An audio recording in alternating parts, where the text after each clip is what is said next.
This is Amanda Dawn Christie telling you that if you're interested in radio, AM, FM, shortwave, amateur radio, pirate broadcasting, and more, you won't want to miss the International Radio Report every Sunday morning at 10:30 on CKUT 90.3 FM in Montreal and online at ckut.ca. Welcome, everyone, to the International Radio Report for Sunday, October the 19th. We thank you for tuning in.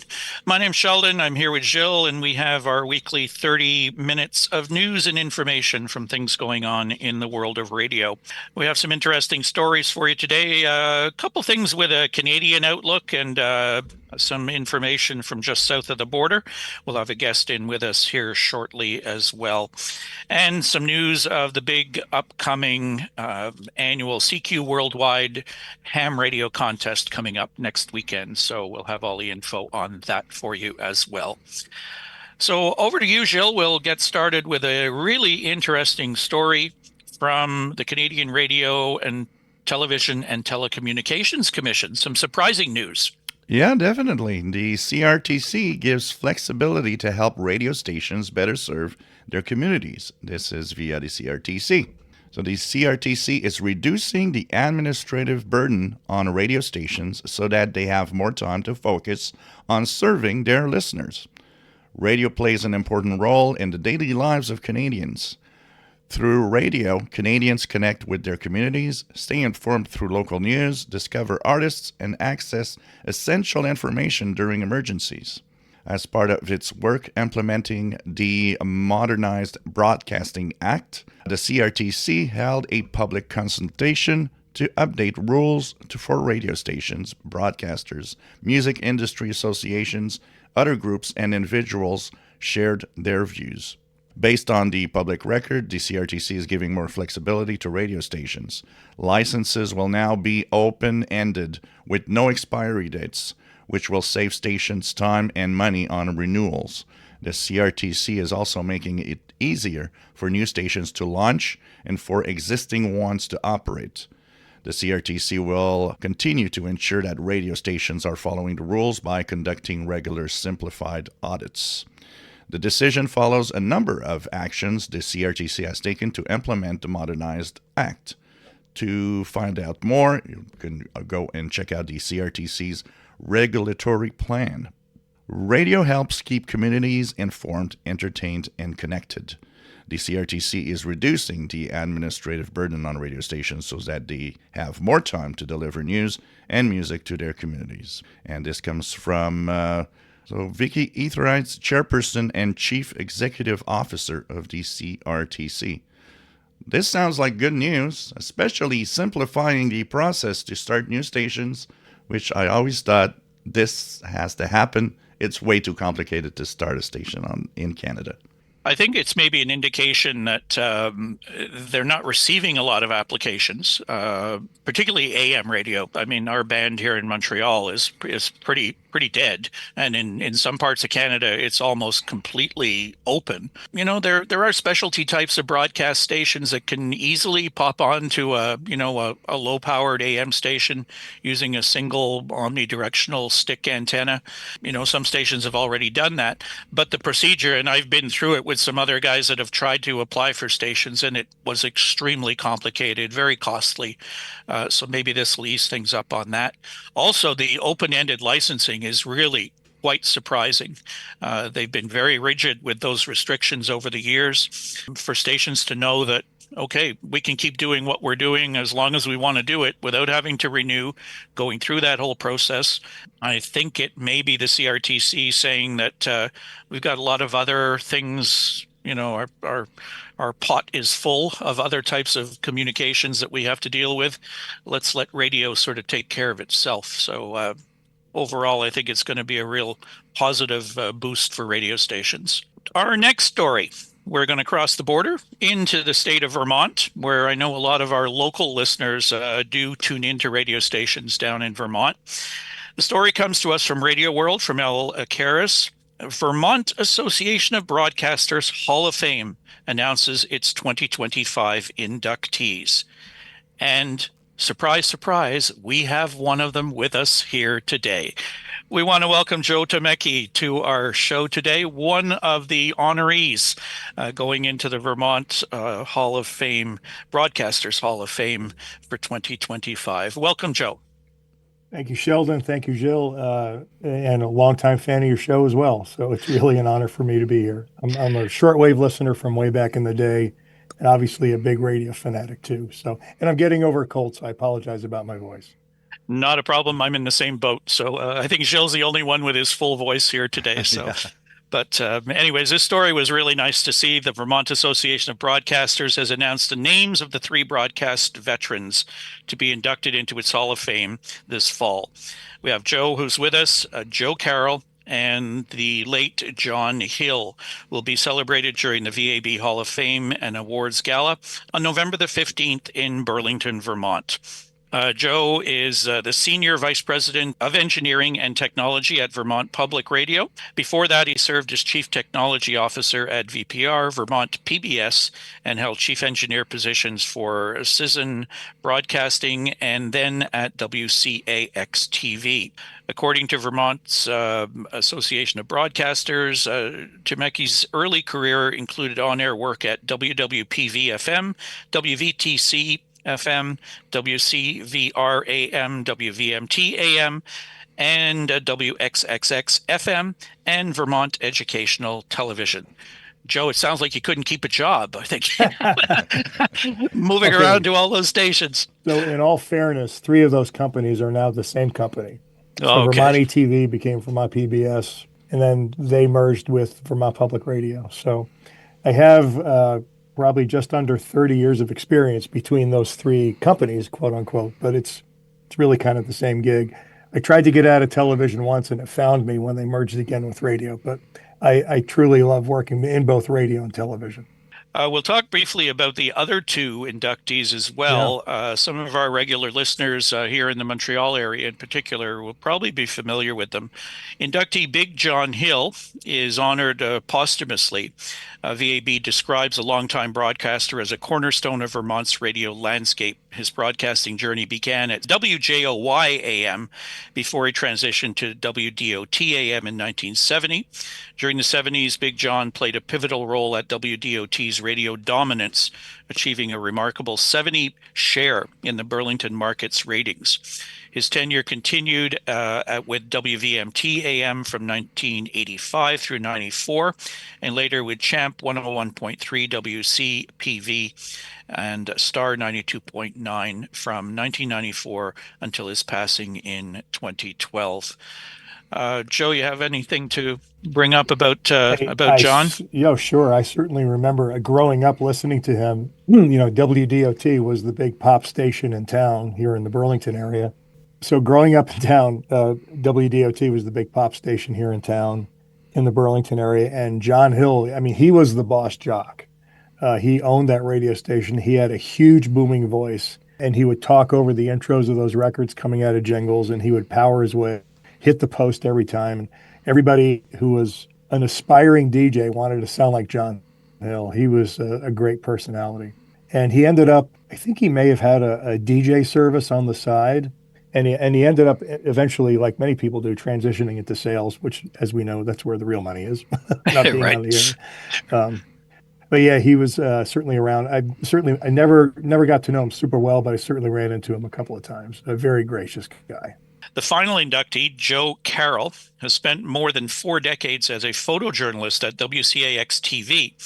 The VAB says his Emmy Award-winning series, Super Seniors, has brought attention to the lives and stories of older Vermonters with empathy and respect, and is a testament to Carroll's distinctive storytelling voice.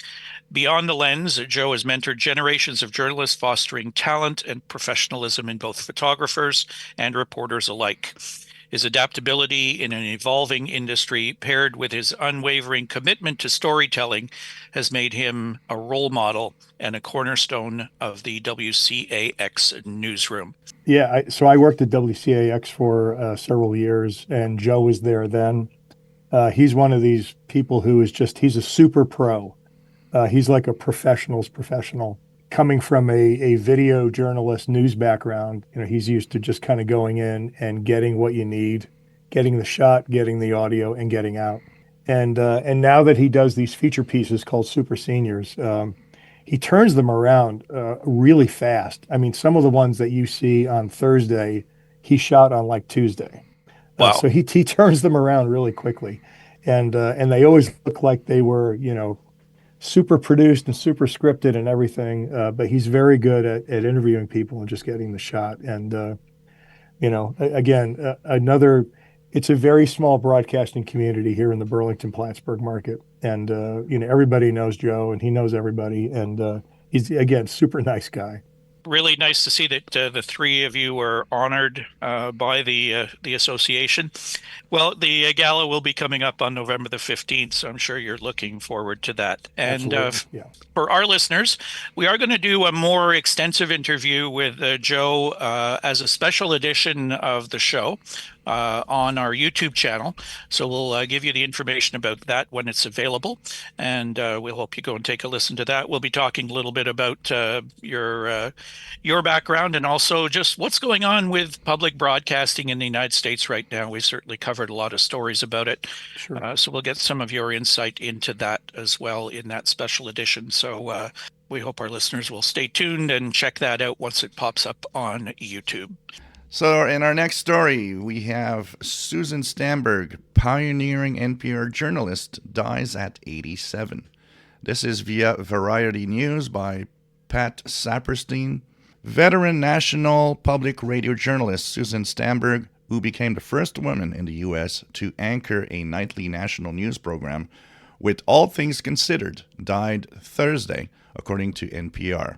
She was 87. Stamberg, who retired just 6 weeks ago, had a star on the Hollywood Walk of Fame and was honored by the Broadcasting Hall of Fame and the National Radio Hall of Fame. Susan's voice was not only a cornerstone of NPR, it was a cornerstone of American life. Catherine Mayer, NPR's president and chief executive, said in a statement to the Washington Post, she showed that journalism could be both rigorous and deeply personal. She inspired countless journalists to believe they could explore life and truth and lead with both authority and warmth. Born Susan Leavitt in Newark, New Jersey, she graduated Barnard College and started out as WAMU Public Radio in Washington, D.C. She joined NPR upon its founding in 1971, starting out as an audio editor who cut audio tape with a razor blade, and in 1972 became co-host of Evening News magazine, All Things Considered. Stamberg hosted All Things Considered for 14 years in an era when few women got a chance at the top radio and television spots. After All Things Considered, Stamberg shifted to Weekend Edition Sunday. Sad to see the passing. And, these are shows that I know well, that I just love to listen to all the time. Gilles and Sheldon, Susan actually came to, at that point, it was before the merger, came to Vermont Public Radio in 2015. And one of our people shared on one of our internal chat boards here in the station. It was a listener and donor event that she came for. And, meetings with staff, and remarkably gracious person, always mentoring, always asking questions, always learning. One of our people who was assigned to drive her around town and show her the Burlington area, she shared a page out of her calendar for that day back in 2015 that says, clean car so Susan Stamberg doesn't think you're gross. So everybody wanted to make a good impression on her, all the way down to making sure your car was clean. But I had heard that the elevator at NPR, when it changes floors, there's an announcing voice that says, second floor, third floor. That voice is Susan.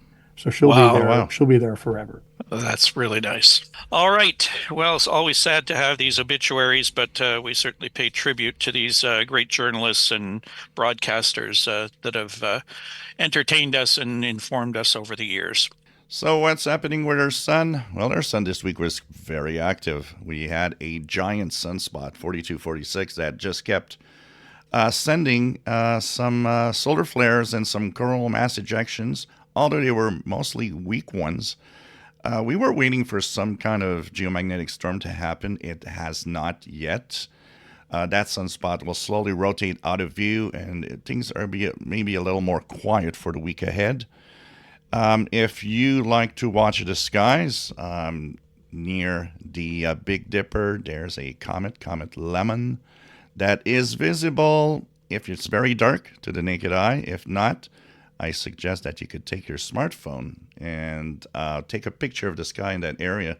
You should see it on your smartphone pictures. The sunspot number is 132. The solar flux is 161. And it is a great time to listen to the radio, shortwave bands and signals from all over the place right now. We're kind of that time period, that time of the year where it is just amazing. And in the upcoming weekend, we'll have a big contest we'll talk about later. And hopefully propagation will hold. But to witness all of this, you need a radio and you need to turn it on. I'm Brian Penny of Brewster, Massachusetts. You're tuned to the International Radio Report. 30 minutes of news about radio on CKUT 90.3 FM in Montreal. Now, Gilles, you've got some information on always a very confusing time of the year when station schedules change and people have a hard time finding out where their favorite stations are on the bands. But there's a few tools out there to help. Yeah, so of course, next week on Sunday, we will have the new B25 shortwave schedules. What does that mean? Because that is the question I get all the time is, what's that? So shortwave schedules are divided into 2 time periods. Technically, they call it the summer and winter season. I hate that because it's not summer everywhere. People tend to forget that in the southern hemisphere is the opposite. So I'd rather just say A and B schedules are here. B schedules, of course, means stations, your favorite station you're listening to right now will probably be changing frequency. An example, Spain, which always uses 9690 in the wintertime, is probably going to use the same one again this year, things like that. But there are also surprises in there.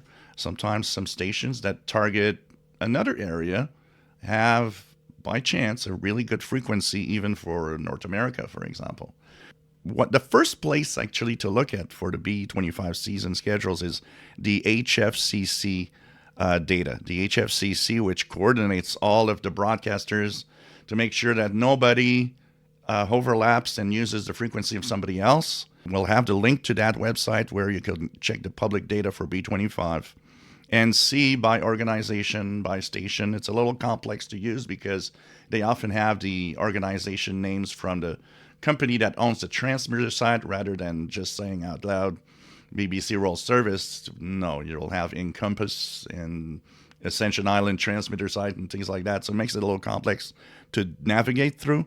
But the regular schedule websites that we go to, like the IBI Space and all of that, will eventually, in the days ahead after the change, update their schedules to make things a little easier. So that's a big change coming up next Sunday. Now, we received some information via Glenn Hauser's World of Radio IO group from Joe Hanlon of a new site to help you track some of your favorite shortwave stations. It's called Shortwave.Live. You can find it at Shortwave.Live. Joe says this is a new, simple database of what stations are on the air at the moment, notably in the hour when you are seeking those broadcasts. It's aimed at newbies and beginner listeners, showing the name of the station, time, frequency, and language used, without all of the jargon, target area, power of transmitter, etc., that's found in the other lists that Jill mentioned, like EIBI Space, the AOKI site, and HFCC. You can seek a frequency or a certain station to help you get the broadcast details you want. The creator of the site says, I started this project because the shortwave listing hobby is declining these days. I use the EIBI database for the list of shortwave frequencies. You can find handfuls of shortwave schedule websites on the internet, but the problem is that most of these websites' designs are outdated and might be confusing for many people. So I made this website to help new people who want to try out this hobby. These days, people spend a lot of time on social media, but listening to shortwave radio can be a fun alternative.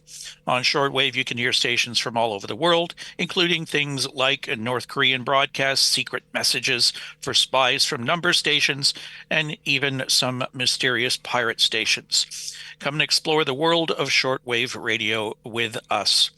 If you have any suggestions, you can get in touch with them by email, contact@shortwave.live.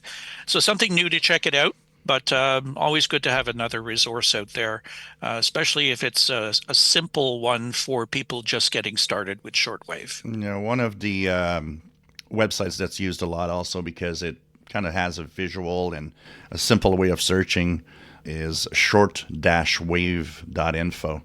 which has just a basic interface. You enter the frequency of what you're listening to, brings out a list of stations that are there.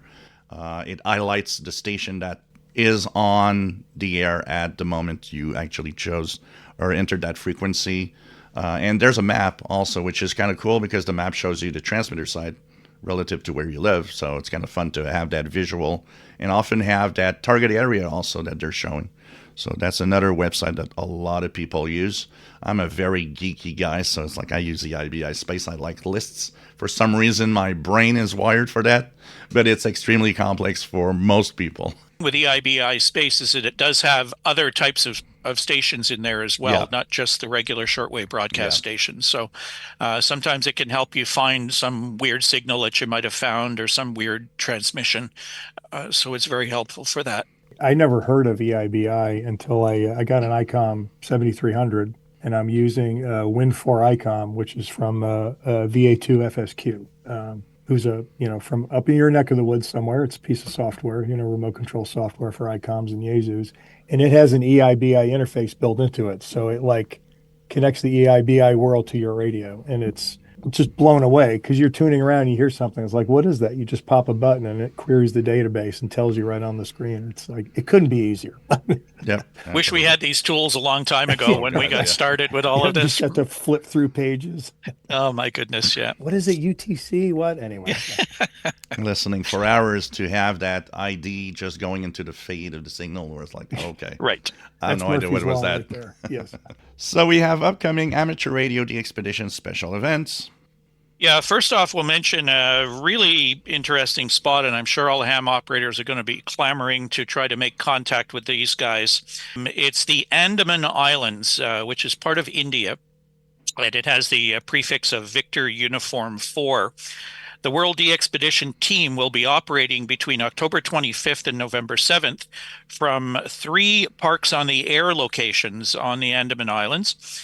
There will be 11 operators plus team support members who are women, Judy Stavakul and Vicky Herridge. They will be active with 5 different stations, 24/7. So you got all kinds of shots at this team. The team's priority will be to make as many QSOs as possible. Now I'm getting ready for something big that I just enjoy every year, and it's the CQ Worldwide DX Contest. So the CQ Worldwide DX Contest, SSB, it starts 0 hours Universal Time, Saturday, October 25th. That is Friday evening in North America. And ends 23:59 UTC on Sunday, October the 26th. The objective for amateurs around the world to contact as many other amateurs in as many CQ zones and countries as possible. The bands are 160 to 10 meters, no work bands. And the mode is SSB. The way it works, all you have to do is give your signal report and your CQ zone number to the stations you're contacting. And you take note of that, and I'll be on the air, so probably going to hear Victor Echo 2 Zulu Zulu India quite a lot going through every band, trying to contact as many stations as possible. It's always fun. I get a blast doing this all weekend. So hope that you check it out. If you're a shortwave listener, it's fun because you can just listen to the bands and get countries that, are gone from shortwave, but Now they'll be alive as amateur radio stations are going to be there. And you have exotic countries you never hear, islands. You got so many DX spots in this contest that it's just a lot of fun to tune around and listen to the stations. Yeah, our Canadian International DX Club is participating in an event coinciding with the contest, and it's our ham band contest. We've done this. We reactivated it a couple of years ago, and a lot of the members had fun with it. So it's the same time period, but we do this. You can participate if you're a club member as a ham operator, actually making contacts, or if you're just tuning the bands as a listener, you can also enter the CIDX contest. So everything is the same. You can check the rules on the CQ Worldwide website that we'll put a link to. But in this one, you basically, once you've logged the station, you've heard them, you got their call sign, you got their location, you can move on right away. If you're a ham, you got to sit there and wait for the pile up to see if you can get in, make contact. As a listener, you don't have to wait. So you can really rack up a lot of stations in a very short period of time. There are a couple regulations, though, that we ask you. You must be using your own home equipment. So you can't go online to software-defined radios from some other location and listen to stations there. We want you using your own equipment, whether it's your own SDR, your own receiver, your own antennas. That's what you have to use. And we don't count U.S. and Canadian stations. We're really looking for the international operators that are out there. So all of you CIDX members have the information in your last messenger about how to participate and how to send in your entries to us. And we do have certificates that we award to the top 5 point getters. So have fun with it. Put in as little or as much time as you like over the weekend. I'll definitely put some in. I have some other stuff going on the weekend, so I can't put in as much time as I would probably like to. But it is a lot of fun. We've talked in the last week, 2 weeks or so, about some of the interesting DXpedition sites that are going to be operating, such as Andaman Island. There's a lot of African countries that are going to have stations running. So give it a shot. There's going to be the bands are going to be full. You won't have trouble finding people.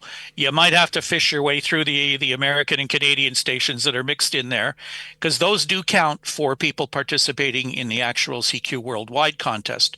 But for our CIDX contest, we exclude the Canadian and the Americans and really focus on the international. So have a lot of fun with it. It's always a great activity. So, and if you want to know where a station is, you can go to qrz.com, enter the call signs, and get all the details of where they are. There is one other thing that we do allow in the CIDX portion of this contest is you can use the spotting sites. Yeah. So if you go to like DX Summit and see who's on the air at what times and frequencies in real time, you can go and listen to that frequency if you can hear them and log that station that way. You're not allowed to do that in the actual ham contest itself for CQ Worldwide. So you have to do it on your own merit. So yeah, and so we're a little easier doing it our way, I think. So yeah, don't cheat. Okay, you might have seen a spotting of a station, but you got to hear it. So we are out of time. We do. Thank you for joining us. As usual, we want to thank Joe for sitting in with us here today. And again, we thank him for giving us some info about the other 2 Hall of Fame inductees. And we congratulate Joe on his own inductions into the Hall. Well-deserved for sure. It's been a pleasure. A reminder that we are going to do a longer form interview with Joe which will be appearing on our YouTube channel. We'll let everybody know about that for the posting. And if you're subscribed to the channel, you'll get a notice when the new YouTube is up for that. In the meantime, if you want to reach us, radioreport@yahoo.com is our email address. We're live streaming and archived at ckut.ca. Our Facebook group has 3 new members this week. Tony in Pennsylvania, who we know. Another Tony, we don't know where he is, and Richard, we don't know where he is either, but we thank all 3 of them for joining the group. And our YouTube channel, where you can listen to our program at your convenience, and where you'll also find our specials, is youtube.com/@IRR, and you can subscribe to the channel there. Have a great week, everybody. Enjoy the ham contest on the weekend, and we will talk to you again next Sunday here on the International Radio Report on CKUT 90.3 FM in Montreal. Bye-bye for now. Bye-bye. What's in a name? All of you. Vermont PBS and VPR are now Vermont Public. We've come together to create an expanding and open community for all.